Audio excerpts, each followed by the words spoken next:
Oi, eu sou a Carla, eu sou prof de Ciências e Biologia e a aula de hoje é sobre ciclos biogeoquímicos.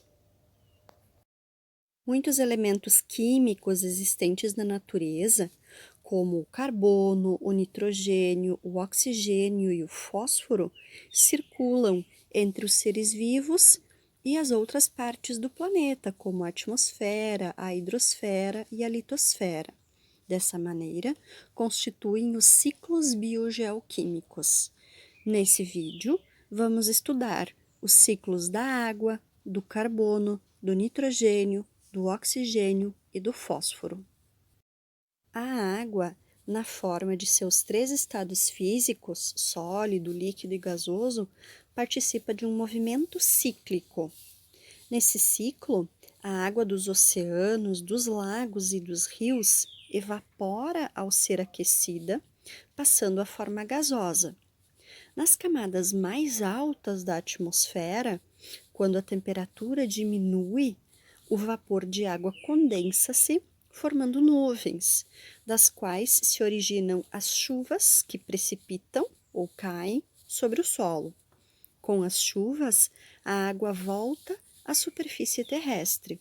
Assim, a água circula no ambiente fortemente influenciada pelas mudanças de temperatura. Parte da água disponível provém do derretimento de geleiras e do topo de montanhas, quando esses locais sofrem aquecimento. Da mesma forma, a água passa ao estado sólido quando há um intenso resfriamento. Os seres vivos interferem nesse ciclo, já que a água é usada para que as reações químicas importantes ligadas ao metabolismo, como a fotossíntese, possam acontecer. O carbono é um elemento químico que compõe todos os compostos orgânicos. Além disso, está presente em moléculas de gás carbônico. O gás carbônico presente na atmosfera é captado pelos seres autotróficos, como plantas e algas, e seus átomos são utilizados na produção de moléculas orgânicas. Parte dessas moléculas produzidas na fotossíntese é degradada pelo próprio organismo fotossintetizante, por meio da respiração celular, para que ele possa ter energia. Pela respiração celular, o carbono é devolvido ao ambiente na forma de gás carbônico. O restante da matéria orgânica produzida na fotossíntese constitui a biomassa dos produtores.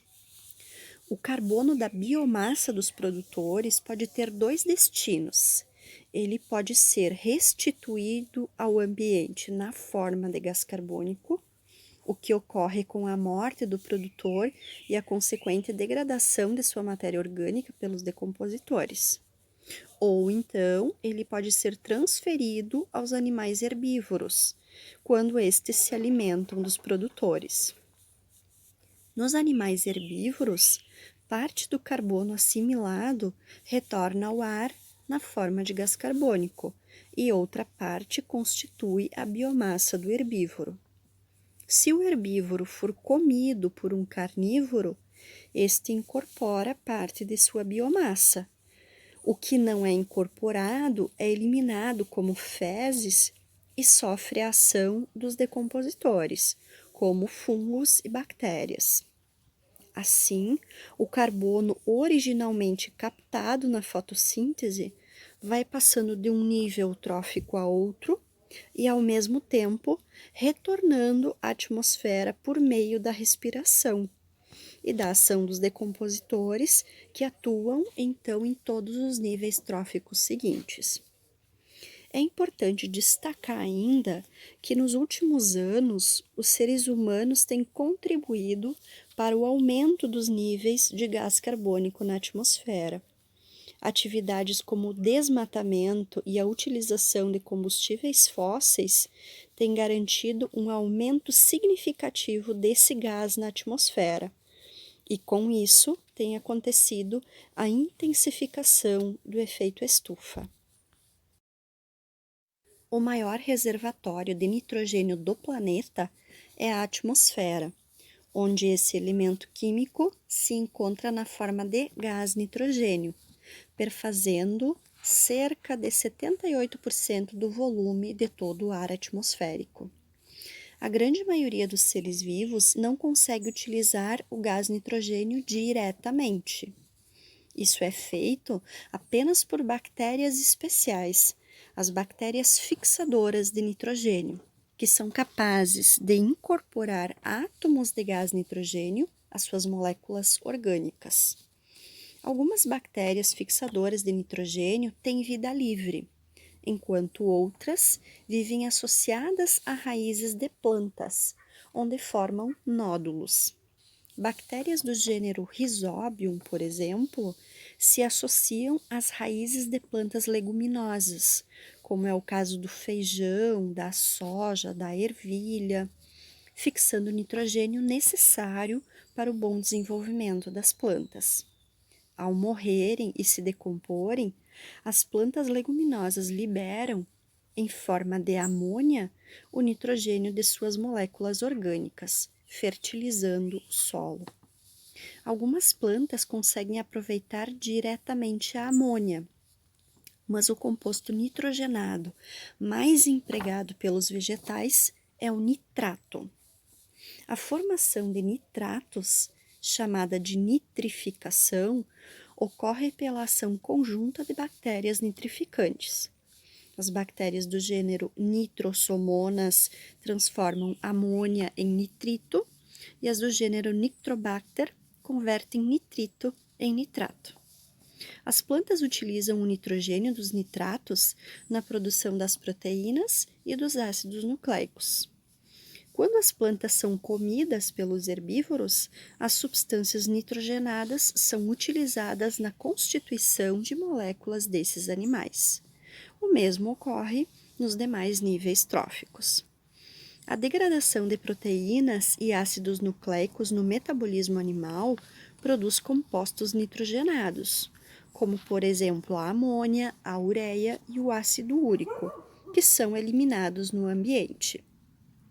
Pela ação de decompositores, o nitrogênio presente em excretas e seres mortos retorna ao solo na forma de amônia e pode novamente passar por nitrificação.